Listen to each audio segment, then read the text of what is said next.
মমতা ব্যানার্জি তার ভাই বাবন ব্যানার্জির সঙ্গে করা দুর্ব্যবহার। আজকে বাবন ব্যানার্জি তার এক সাংবাদিক মহলে এসব কথা জানিয়েছেন এবং ক্ষোভে এবং প্রচণ্ড দুঃখে তিনি আজ এই কথাগুলি বলেছেন। মমতা ব্যানার্জি নাকি তার ছোট ভাই বাবন ব্যানার্জিকে তেজ্য ভাই বলে আখ্যা দিয়েছিলেন। এমনকি বাড়িতেও নাকি তাকে তেজ্য পুত্রই করা হয়েছিল। যে ঘরটায় মমতা ব্যানার্জি এখন থাকেন সেটা নাকি গায়ত্রী ব্যানার্জির। কিন্তু সেই ঘরে নাকি বাবন ব্যানার্জির কোনো অধিকারই ছিল না। ১৩ বছর উনি ভয়ে এবং পরিবারের মান সম্মানের কথা মাথায় রেখেই কোনো কথা বলতে পারেননি কো। কিন্তু এখন তিনি মুখ খুলতে শিখেছেন বা মুখ খুলতে চেয়েছেন। তার সাথে হওয়া সব রকম খারাপ ব্যবহার, আচরণ এবং দুর্ব্যবহারগুলো আজকে তিনি প্রকাশ্যেই সাংবাদিক মহলকে জানাতে বাধ্য হচ্ছেন। কারণ তিনি অনেক সহ্য করেছেন, আর সহ্য করতে তিনি পারছেন না। তিনি মনে করেন আজকে তার মুখ খোলার সময় এসছে। একটা সময় নাকি মমতা ব্যানার্জির ছোট ভাই বাবন ব্যানার্জি এই দলের সঙ্গেই যুক্ত ছিল।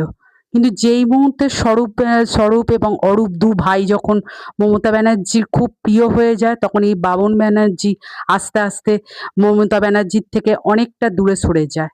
বোধহয় তাদের দু ভাইয়ের চালেই তাকে সরানো হয়েছিল, দিদির থেকে অনেক দূরে করা হয়েছিল। তার মনে এবং তার হৃদয়ে একটা দুঃখ ছিল। দিদিকে তিনি দিদির আসনেই রেখেছে। দিদিকে তিনি প্রচণ্ড ভালোবাসেন, শ্রদ্ধা করেন। কিন্তু দিদির থেকে পাওয়া এই দুর্ব্যবহারগুলো তিনি সহ্য করতে পারছিলেন না। এমনকি তার মেয়ের বিয়ে, পারিবারিক বিয়ে থাকাতে অভিষেক ব্যানার্জি এবং মমতা ব্যানার্জি দুজনেই নাকি উপস্থিত ছিলেন এবং ব্যানার্জি বাড়ি আরো অনেকেই ছিলেন না।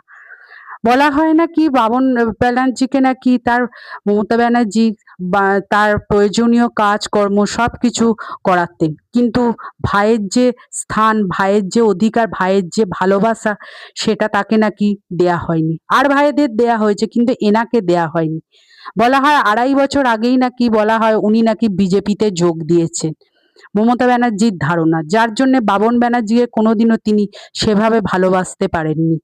ওনাকে যদি অভিষেক ব্যানার্জির সম্পর্কে কোনো কথা বলা হয়েছে, উনি বলেছেন ছোটবেলা অভিষেক ব্যানার্জিকে উনি স্নেহ এবং ভালোবাসা দিয়ে বড় করেছেন এবং খুবই ভালোবাসতেন। কিন্তু তার ভাইপো অভিষেক ব্যানার্জি যখন সাংসদ হলেন বা তৃণমূলের একটি বড় পদে ছিলেন, তখন সেই ভাইপোর কাছে পৌঁছনোর সাহস ওনার ছিল না। উনি কোনোদিন পৌঁছতেই পারেননি। এমনকি তার মেয়ের বিয়েতেও ভাইপো বাবুর ফ্যামিলি নাকি আসেননি কো। এটাই উনি মনের কষ্ট এবং ক্ষোভ উগরে দিয়েছিলেন।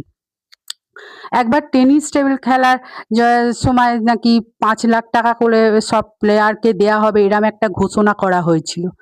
তখন বাবন ব্যানার্জি গেছিলেন তার স্টেজে গিয়ে দিদির পা ছুঁয়ে প্রণাম করে টাকাটা নিয়ে আসার জন্য যখন গেছিলেন, তখন তার দিদি তাকে কটাক্ষ, মমতা ব্যানার্জি প্রাক্তন মুখ্যমন্ত্রী মমতা ব্যানার্জি তাকে কটাক্ষ করে বলেছিল, তুই কি ছবিতে ক্যামেরায় ছবি তোলার জন্যেই আমার পা ছুঁয়ে প্রণাম করেছিলিস? এ কথাটা শোনার পর উনি খুব কষ্ট পেয়েছিলেন। ওনার খুব মানসিক কষ্ট হয়েছিল। উনি এটাও কষ্ট থেকে বলেছেন যে নিজের ভাইয়ের থেকেই স্বরূপ এবং অরূপ নাকি তার নিজের ভাইয়ের চেয়েও বেশি হয়ে গেছিলেন। ওনাকে যখন বলা হয় যে এই যে তৃণমূল দলটা ভেঙে গেল, এর জন্যে কি অভিষেক ব্যানার্জি দায়ী? উনি কিন্তু ডাইরেক্ট তার ফ্যামিলির সম্পর্কে কোনো নিন্দা না করেই বলেছে যে কিছুটা তো বটেই। এটাই বলেছে, হয়তো হলেও হতে পারে। ৫ জনে যেটা বলছে সেটাই।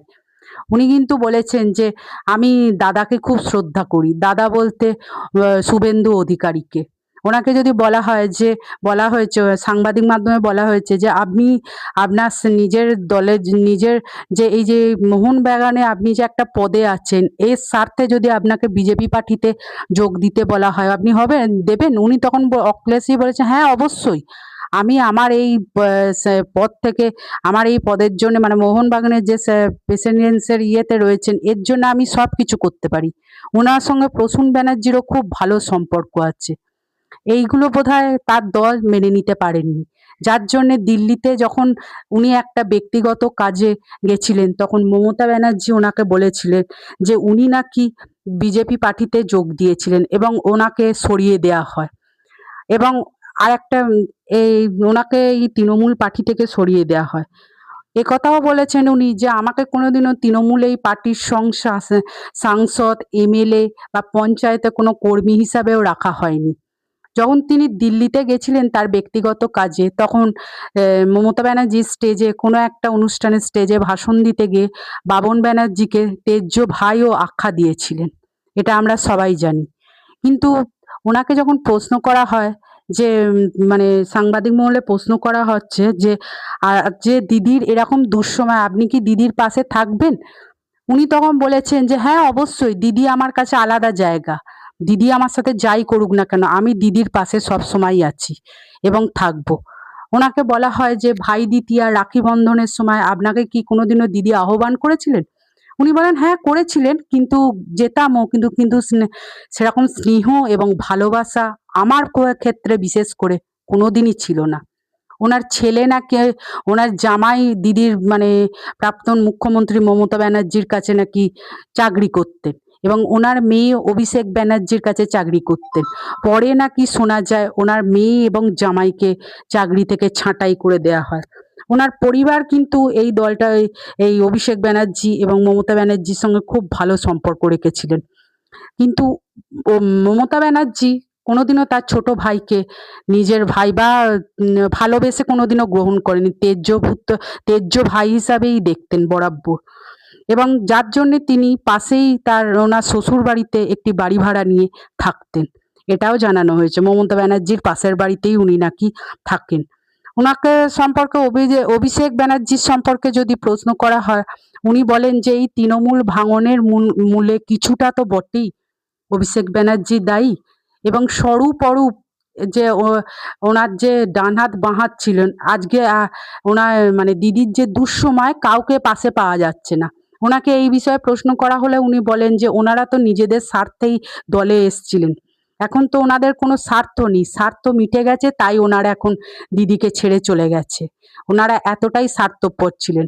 উনি প্রচণ্ড দুঃখ এবং কষ্টের সঙ্গে একথাও জানিয়েছেন যে আমার দিদি প্রাক্তন মুখ্যমন্ত্রী কোনোদিনও তাকে নিজের ভাইকে না ভালোবেসে অন্যদের নিজের ভাইয়ের চেয়েও বেশি সম্মান এবং ভালোবাসা দিয়েছিলেন। কিন্তু বললেন যে দেখুন আজকে দুঃসময় তারা নেই পাশে। উনি ওনার ক্ষোভ এবং কষ্ট উগরে দেওয়ার সময় একটু মানে বিষাদ গ্রহণও হয়ে যাচ্ছে, একটু চোখ দিয়ে জলও বেরিয়ে যাচ্ছিলেন। বোঝা যাচ্ছিল উনি প্রচণ্ড দুঃখ পেয়েছেন। দুঃখ পেয়েও উনি কিন্তু দিদিকে কোনোভাবে কোনো দিক থেকে দিদিকে দায়ী করেননি, দিদিকে দিদির সম্মানই দিয়েছেন। কিন্তু দিদি যে তার সঙ্গে খারাপ ব্যবহার করেছে সেগুলো তার মনে খুব লেগেছে, এই বিষয়ে তিনি মুখ খুলেছিলেন। আমরা মনে করি এটা করা কিন্তু আমাদের প্রাক্তন মুখ্যমন্ত্রী মমতা ব্যানার্জির মোটেও উচিত হয়নি, কারণ রক্তের সম্পর্ক মনে করি রক্তের সম্পর্কই হয়, রক্তের সম্পর্কের বিকল্প হয় না। আশা করি আমি কতটা ঠিক বা ভুল বললাম আপনারা আমার কমেন্ট বক্সে বলবেন।